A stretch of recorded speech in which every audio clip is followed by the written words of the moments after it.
भक्तगणों, आज आपको श्रीमद् भागवत प्रथम स्कंध में युधिष्ठिरादि का भीष्म जी के पास जाना और भगवान श्री कृष्ण की स्तुति करते हुए भीष्म जी का प्राण त्याग करना, यह कथा आपको सुनाऊंगा। आप इसको ध्यान पर सुने।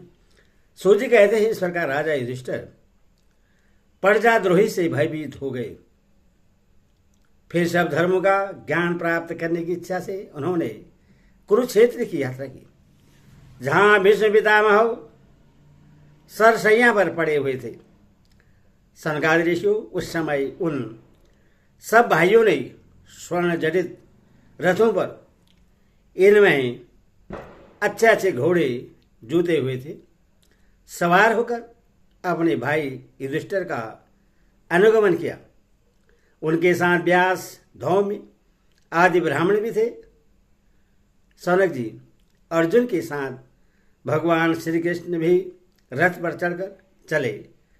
उन सब भाइयों के साथ महाराज युधिष्ठिर की ऐसी शोभा हुई मानो यक्षों से घिरे हुए स्वयं कुबेर ही जा रहे हों।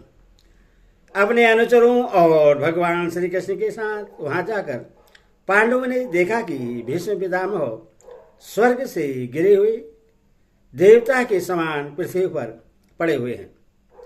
उन लोगों ने उन्हें प्रणाम किया।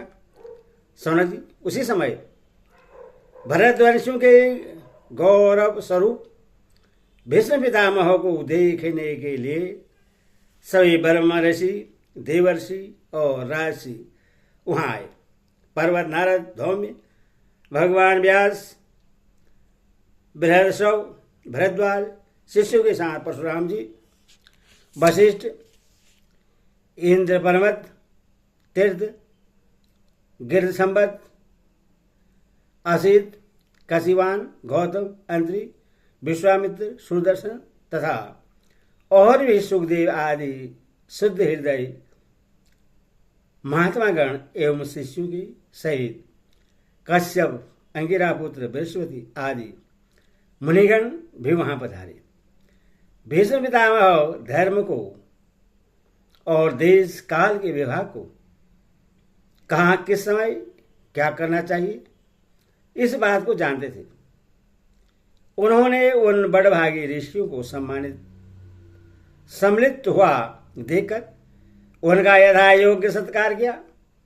वे भगवान श्री कृष्ण का प्रभाव भी जानते थे अथवा उन्होंने अपनी लालसा से मनुष्य का वेश धारण करके वहां बैठे हुए तथा जगदीश्वर के रूप में हृदय में विराजमान भगवान श्री कृष्ण की बाहर तथा भीतर दोनों जगह पूजा की।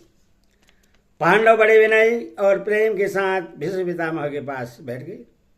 उन्हें देखकर भीष्म पितामह की आंखें प्रेम के आंसू से भर गई। उन्होंने उनसे कहा, धर्मपुत्रों, हाय हाय, यह बड़े कष्ट और अन्याय की बात है कि तुम लोगों को ब्राह्मण, धर्म और भगवान के आश्रित रहने पर भी इतने कष्ट के साथ जीना पड़ा, जिसके तुम कदापि योग्य नहीं थे। अतिरथी पांडवों की मृत्यु के समय तुम्हारी अवस्था बहुत छोटी थी। उन दिनों तुम लोगों के लिए कुंती रानी को और साथ साथ तुम्हें भी बार बार बहुत से कष्ट झेलने पड़े। जिस प्रकार बादल वायु के बस में रहते हैं, वैसे ही लोकपालों के सहित सारा संसार काल भगवान के अधीन है। मैं समझता हूं कि तुम लोगों के जीवन में ये जो अप्रिय घटनाएं घटित हुई है वे सब उन्हीं की लीला है। नहीं तो जहां साक्षात धर्मपुत्र राजा युधिष्ठिर हों, गदाधारी भीमसेन और धनुधारी अर्जुन रक्षा का काम कर रहे हों, गाड़ी धनुष हो और स्वयं श्री कृष्ण सुहृदय हो, भला वहां भी विपत्ति की संभावना है। ये काल रूप श्री कृष्ण कब क्या करना चाहते हैं, इस बात को कभी कोई नहीं जानता। बड़े बड़े ज्ञानी भी इससे जानने की इच्छा करके मोहित हो जाते हैं। युधिष्ठिर, संसार की ये सब घटनाएं ईश्वरोच्छा के अधीन है। उसी का अनुसरण करके तुम इस अनाथ प्रजा का पालन करो, क्योंकि अब तुम्हें इसके स्वामी और इससे पालन करने में समर्थ हो। ये श्री कृष्ण साक्षात भगवान है, ये सबके आदि कारण और परम पुरुष नारायण हैं। अपनी माया से लोगों को मोहित करते हुए ये यदुवंशियों में छिपकर लीला कर रहे हैं। इनका प्रभाव अत्यंत गूढ़ और रहस्यमय है। युधिष्ठिर, उससे भगवान शंकर, देवर्षि नारद और स्वयं भगवान कपिल ही जानते हैं, जिन्हें तुम अपना ममेरा भाई, प्रिय मित्र और सबसे बड़ा हित तो समझते हो, मानते हो, तथा जिन्हें तुमने प्रेमवश अपना मंत्री, दूत और सारथी तक बनाने में संकोच नहीं किया है, वे स्वयं परमात्मा है।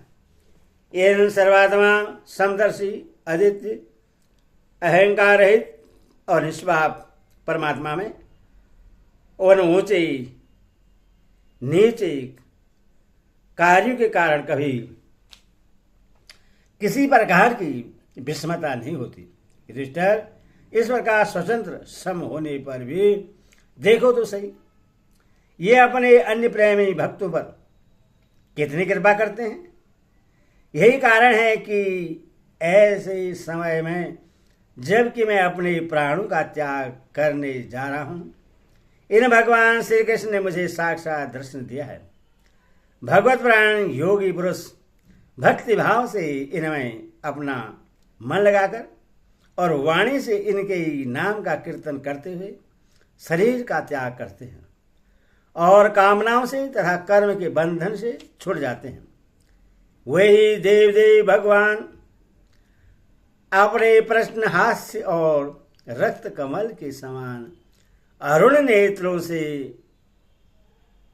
उलसित मुख वाले चतुर्भुज रूप से जिसका और लोगों को केवल ध्यान में दर्शन होता है, तब तक यही स्थिति रहकर प्रतीक्षा करें जब तक मैं इस शरीर का त्याग न कर दूं। सूर्य कहते हैं, युधिष्ठिर ने उनकी यह बात सुनकर सरसैया पर सोए हुए भीष्म पितामह से बहुत से ऋषियों के सामने ही नाना प्रकार के धर्म के संबंध में अनेकों रहस्य पूछे। तब तत्ववेदा भीष्म पितामह ने वर्ण और आश्रम के अनुसार पुरुष के स्वाभाविक धर्म और वैराग्य तथा राग के कारण विभिन्न रूप से बतलाए हुए निवृत्त और प्रवृत्त रूप देवेत धर्म, दान धर्म, राजधर्म, मोक्ष धर्म, स्त्री धर्म और भगवत धर्म, इन सब का अलग अलग संक्षेप और विस्तार से वर्णन किया। सुनो जी, इनके साथ ही धर्म, अर्थ, काम और मोक्ष, इन चारों पुरुषार्थों का तथा इनकी प्राप्ति के साधनों का अनेकों उपाख्यान और इतिहास सुनाते हुए विभागश वर्णन किया। भीष्म पितामह इस प्रकार धर्म का प्रवचन कर ही रहे थे कि वह उत्तरायण का समय आ पहुंचा, जिसे मृत्यु को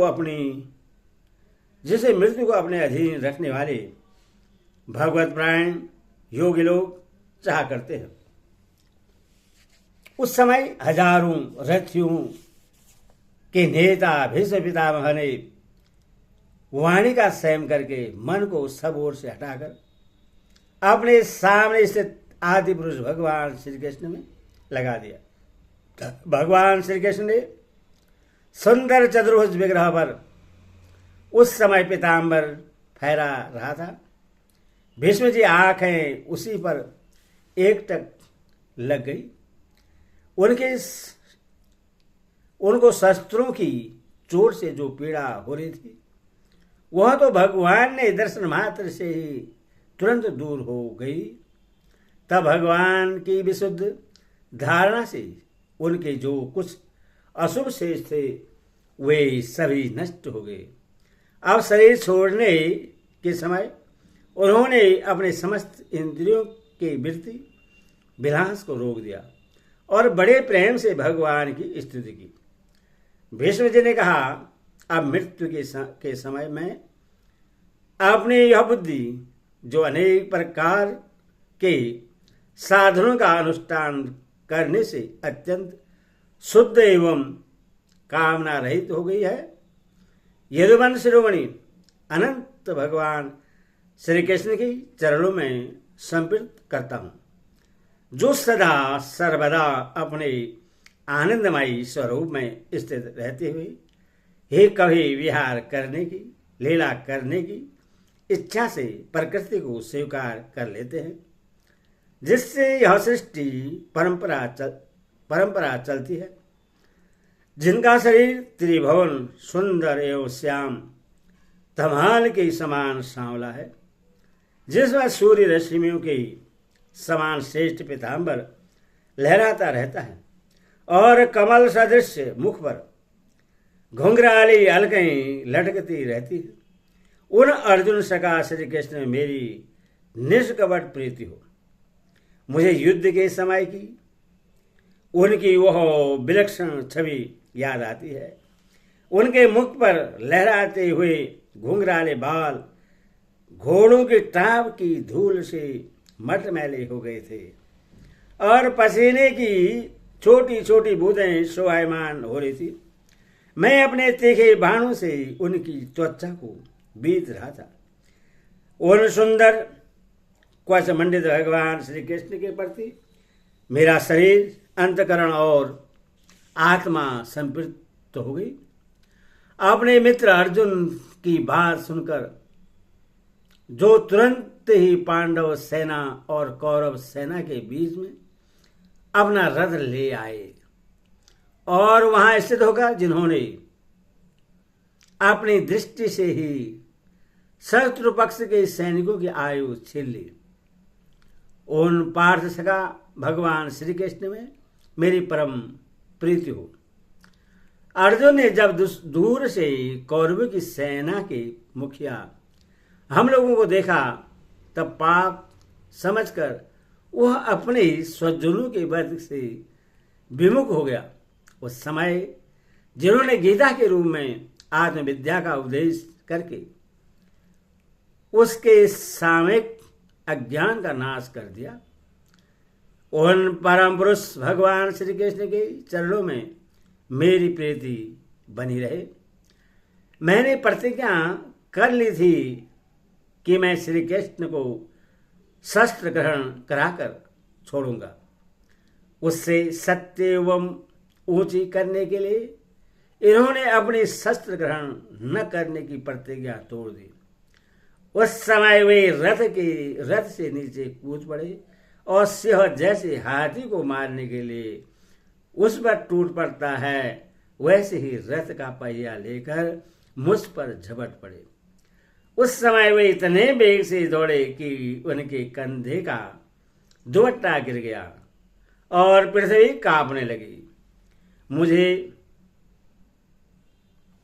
मुझ आदताई ने तीखे बाण मार मार कर उनके शरीर का कवच तोड़ डाला था, जिससे सारा शरीर लहूलुहान हो रहा था। अर्जुन के रोकने पर भी वही बलपूर्वक मुझे मारने के लिए मेरी ओर दौड़े आ रहे थे। वही भगवान श्री कृष्ण जो ऐसा करते हुए भी मेरे प्रति अनुग्रह और भक्त वत्सलता से परिपूर्ण थे। मेरे एकमात्र गति हो, आश्रय हो। अर्जुन के रथ की रक्षा में सावधान जिन श्री कृष्ण के बाएं हाथ में घोड़ों की रास थी और दाहिने हाथ में चाबुक, इन दोनों की शोभा से उस समय जिनकी अपूर्व छवि बन गई थी तथा महाभारत युद्ध में मरने वाले वीर जिनकी इस छवि का दर्शन करते रहने के कारण सारूप्य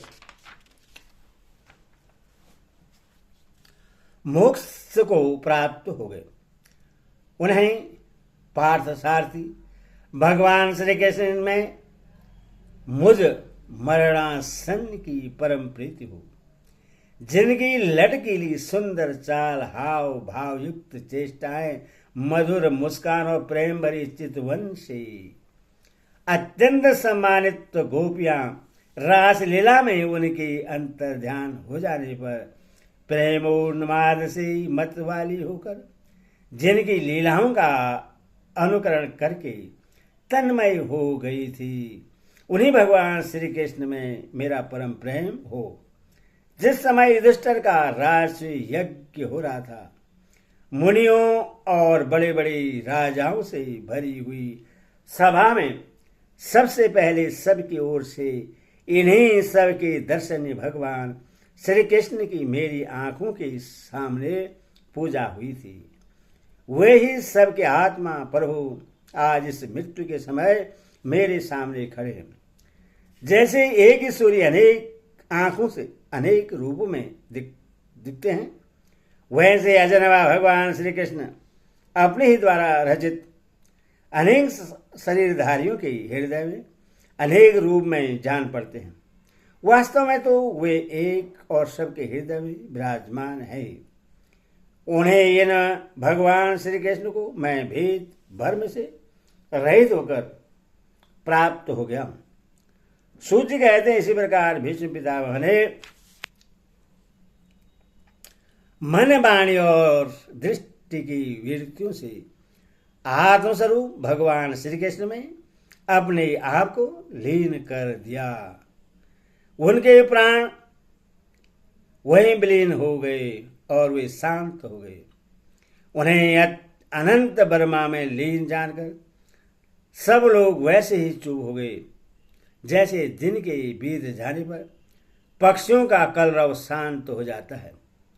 उस समय देवता और मनुष्य नगारे बजाने लगे, साधु सभा के राजा उनकी प्रशंसा करने लगे और आकाश से पुष्पों की वर्षा होने लगी। सौनक जी, युधिष्ठिर ने उनके मृत शरीर की अंत्येष्टि क्रिया कराई और कुछ समय के लिए वे शोकमग्न हो गए। उस समय मुनियों ने बड़े आनंद से भगवान श्री कृष्ण की उनके रहस्यमय नाम लेकर स्तुति की। इसके पश्चात अपने सूर्यदेव को श्री कृष्णमय बनाकर वे अपने आश्रमों को लौट गए। तदनंतर भगवान श्री कृष्ण के साथ युधिष्ठिर हस्तिनापुर चले आए और उन्होंने वहां अपने चाचा धृतराष्ट्र और तपस्वी गांधारी को ढाढ़सा बधाया। फिर धृतराष्ट्र की आज्ञा और भगवान श्री कृष्ण की अनुमति से समर्थ राजा युधिष्ठिर अपने वंश परंपरागत साम्राज्य का धर्म शासन करने लगे। हरि ओम तत्सत। हरि ओम।